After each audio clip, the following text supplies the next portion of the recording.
Out of the shadows comes the best of indie podcasts. I'm Jordan, and you're listening to Beyond the Rainbow, true crimes of the LGBTQ+.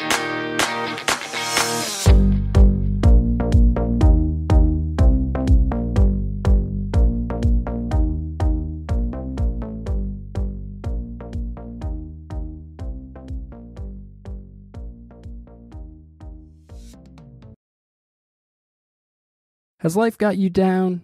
Do you find yourself between a rock and a hard spot more often than not? Do your employees disrespect you in the workplace? Does your family not understand you?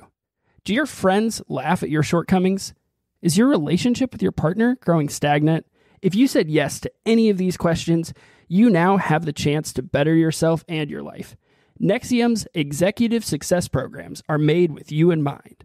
Learn how to keep your emotions in your control, not the control of others. Discover the key for successful relationships. Release your human potential. Let us help you become empowered. Call Nexium today. We have classes all over the country. Hey there, Rainbow Warriors, and welcome to Beyond the Rainbow, True Crimes of the LGBTQ+. I'm your host along the coast, CJ. Today, we have a collaboration episode with one of my pod besties, Steph from Sinister Story Hour. This episode has finally come to fruition, although it did take a little over a year to get on with it for us. Sinister Story Hour has been on hiatus for a year, and I thought this might be a good episode to coax her back, as she loves to hear and tell about cults. And I miss her show.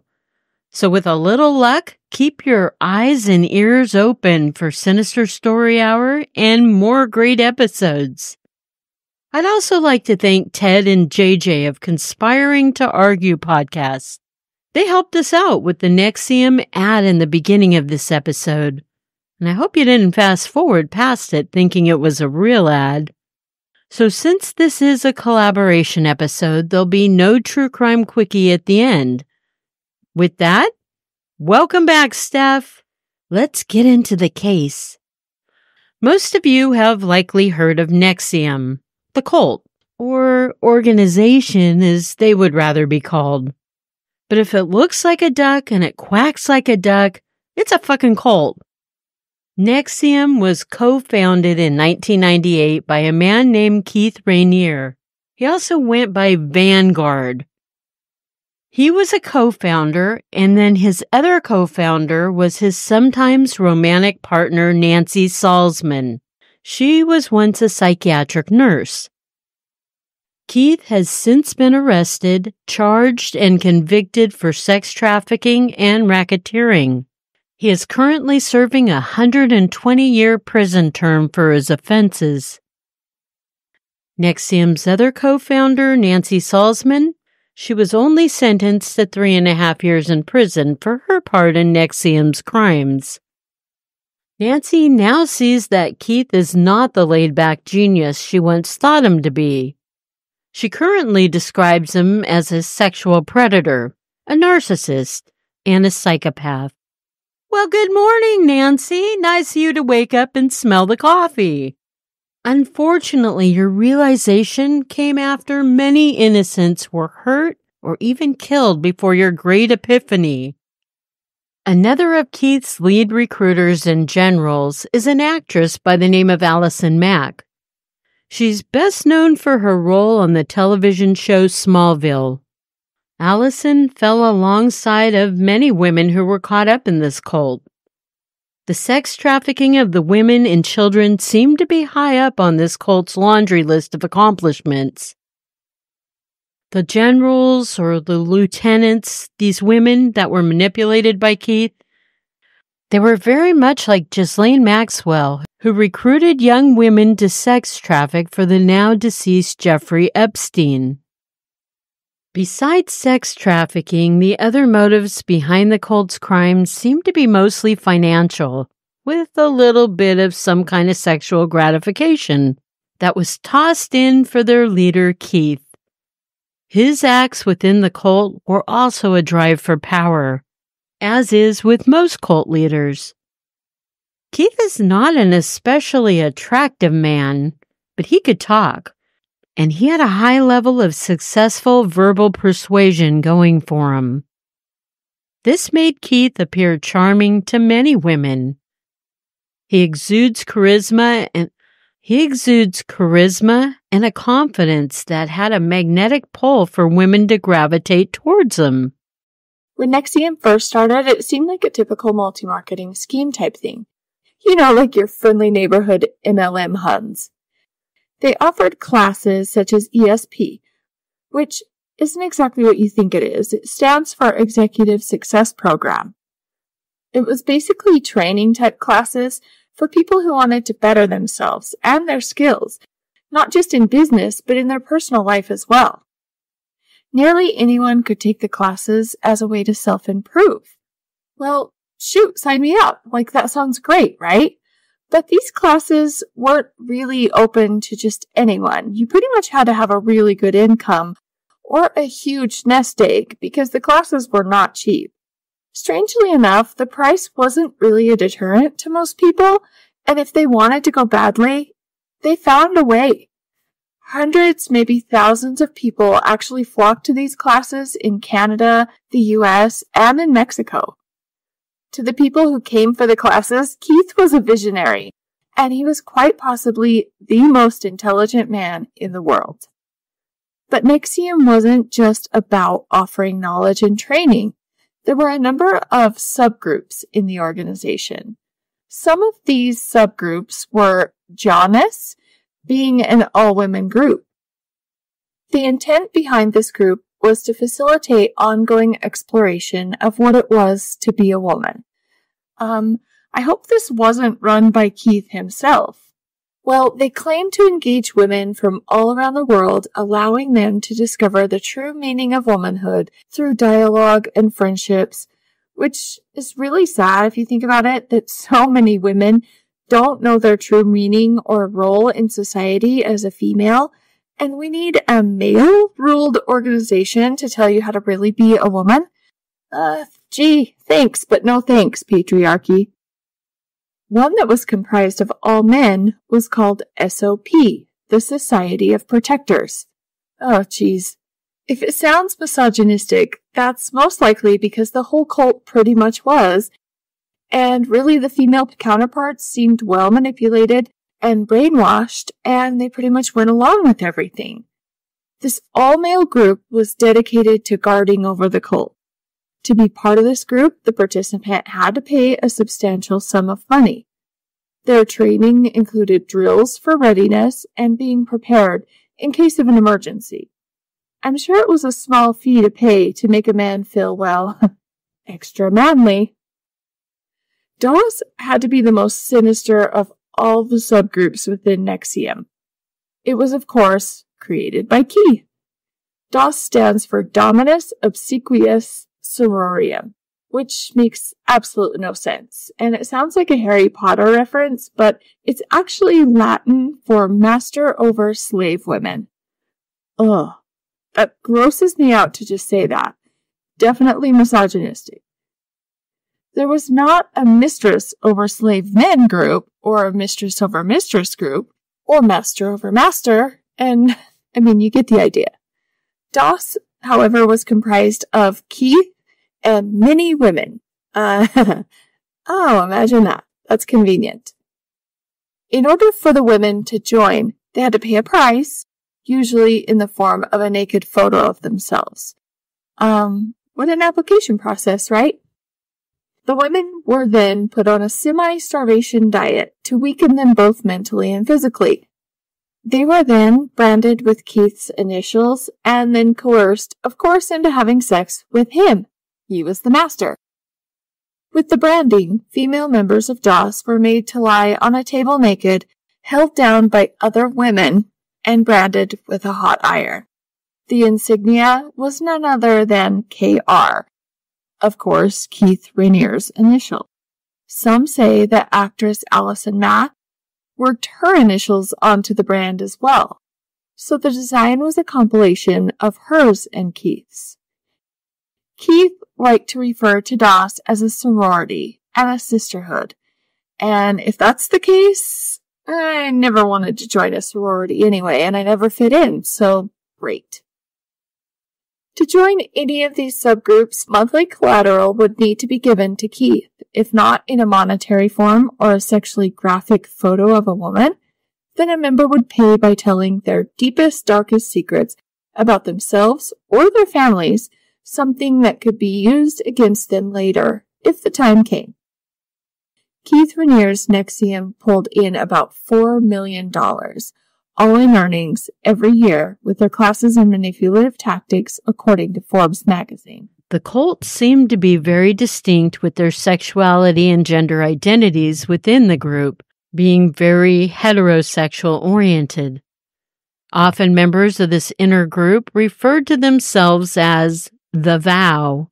It was a vow of honor to their master, Keith. I see it as kind of a more fucked up version of Sister Wives. Some of the highest ranking members of Nexium didn't even know this arm of the cult existed. Their leader and godlike figurehead, Keith Rainier, was the master of all of it.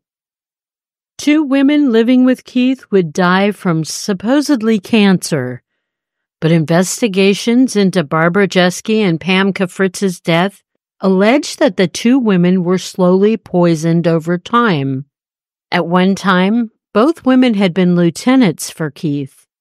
Another member, Gina Hutchinson, she publicly claimed that Keith had raped her. She ended up dead with a bullet to her head. Now, to say that there were no members of the LGBTQ+ included in Nexium, that would be misleading. Kristin Snyder, a 35-year-old lesbian, was going through a period of her life where she started to feel lost. She wanted to grow as a person, as an employee, and as a life partner. Kristin was born December 14, 1967, making her a Sagittarius. She was an environmental consultant in Anchorage, Alaska. Kristin was in a domestic partnership with a woman named Heidi Clifford. The couple had a civil union ceremony in Vermont in 2001. One of Kristin's best traits was also a downfall, and it quite possibly led to her detriment. She was an overachiever, and she had always strived to make things better, do more, and gain more knowledge. She was an avid kayaker and well-versed in survival-type skills, including avalanche rescue. Hey, it's Alaska. Probably a good skill set to have. In 2002, Kristin had looked into a program called the Executive Success Program, and it was through a company called Nexium. Even though Nexium was based out of Colony, New York, she noticed that they were offering courses in Anchorage. Kristin felt this could be just the boost she needed to improve herself and be on top of her game. Heidi took some of the classes with Kristin as well, but she was not nearly as invested in them as Kristin. Kristin enrolled for a 16-day intensive training course by the end of 2002. By February of 2003, her partner Heidi said Kristin was emotionally deteriorating. And I can see why. She was delusional, she wasn't sleeping or thinking clearly, and she was threatening suicide. Her parents said she was completely unhinged, angry, and tearful. They saw a descent into mental illness that had been triggered by the manipulation of Keith.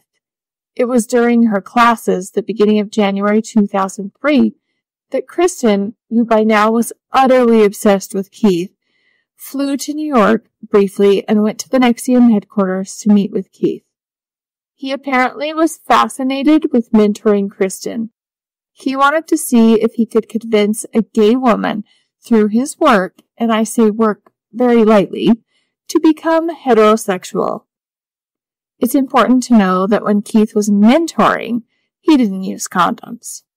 Kristin flew back to Anchorage several days later. On February 6th, Heidi saw Kristin leave the Westmark Hotel in Anchorage where Nexium courses were being taught. That would be the very last time Heidi ever saw Kristin. Actually, interestingly enough, no one claims to have seen Kristin ever again. Kristin Snyder became a missing person and remains a missing person 21 years later in 2024.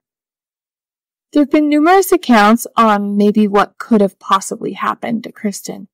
For example, it's been believed that Kristin was actually pregnant with Keith's child. If you think about it, that's a claim that's really not that far-fetched. 3 sisters who were enrolled in the program were all led into having sex with Keith, and all 3 became pregnant afterwards. The sisters were told by Keith that they needed to have abortions. All 3 women were coached on exactly what to say when they went to the doctors, and all 3 followed the orders and terminated the pregnancies. One former lover of Keith's and member of Nexium gave birth to Keith's son, and another child of Keith's was born 7 months before Keith went to prison. So it's believed that Keith may have had Kristin killed for not wanting to have an abortion. Kristin's truck was found after she went missing near Resurrection Bay in Seward.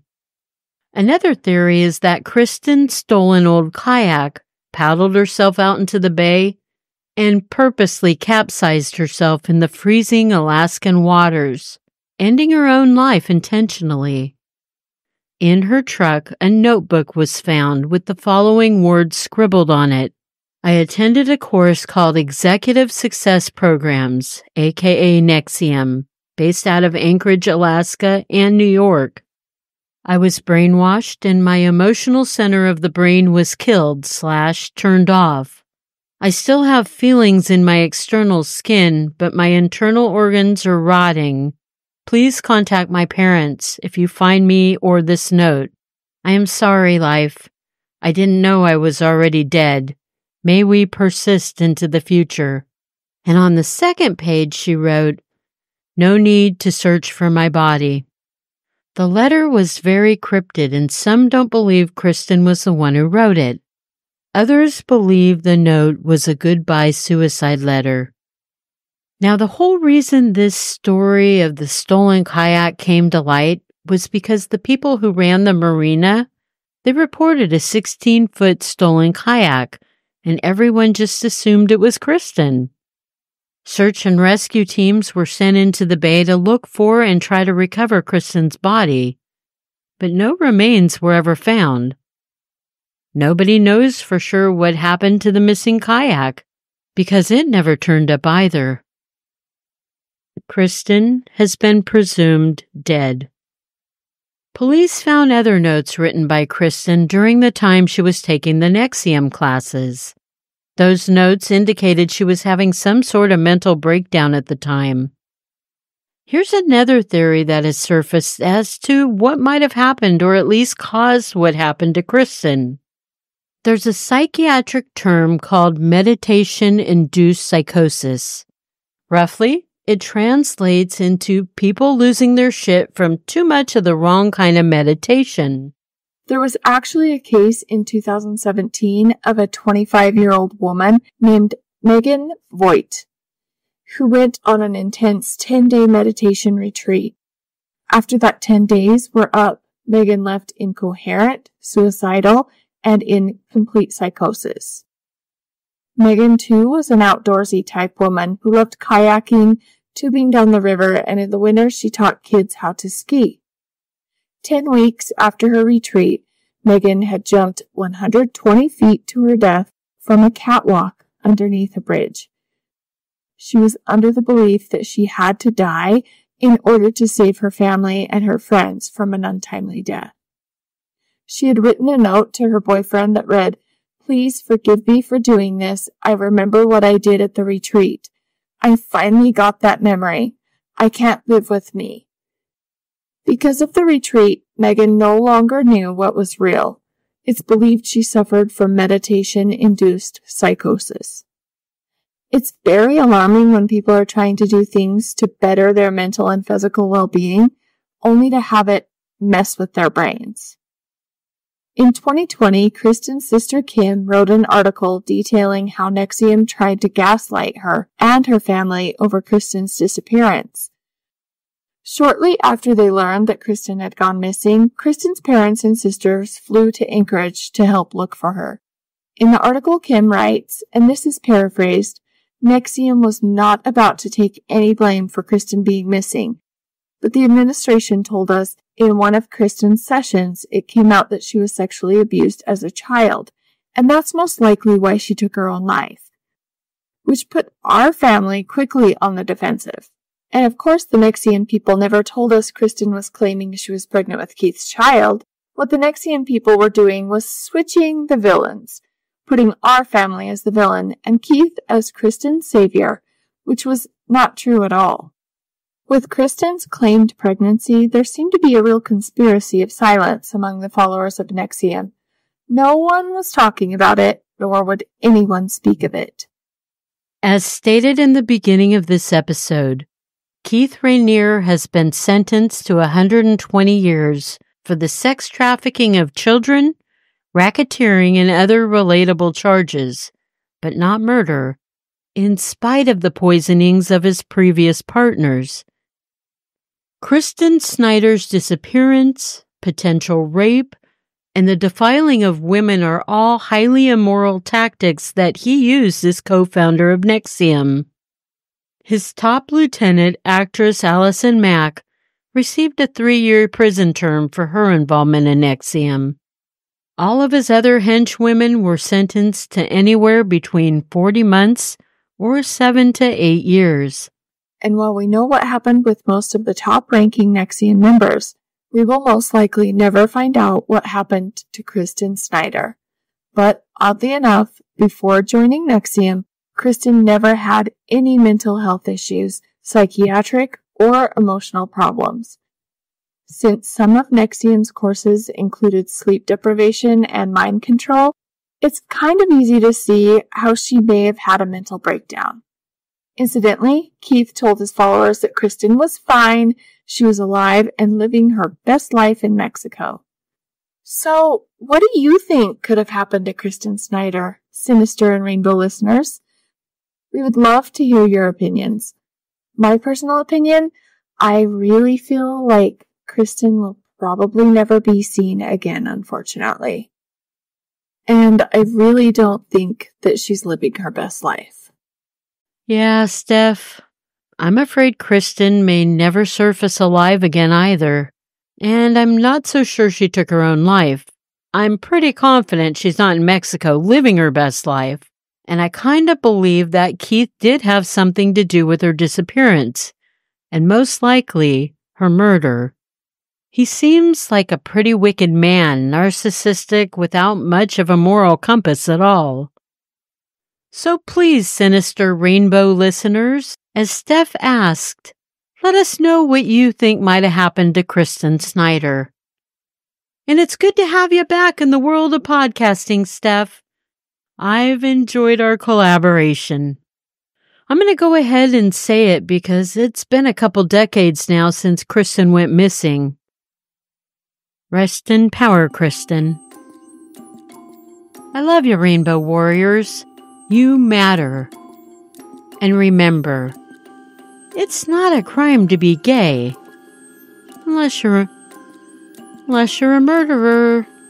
Unless you're a murderer.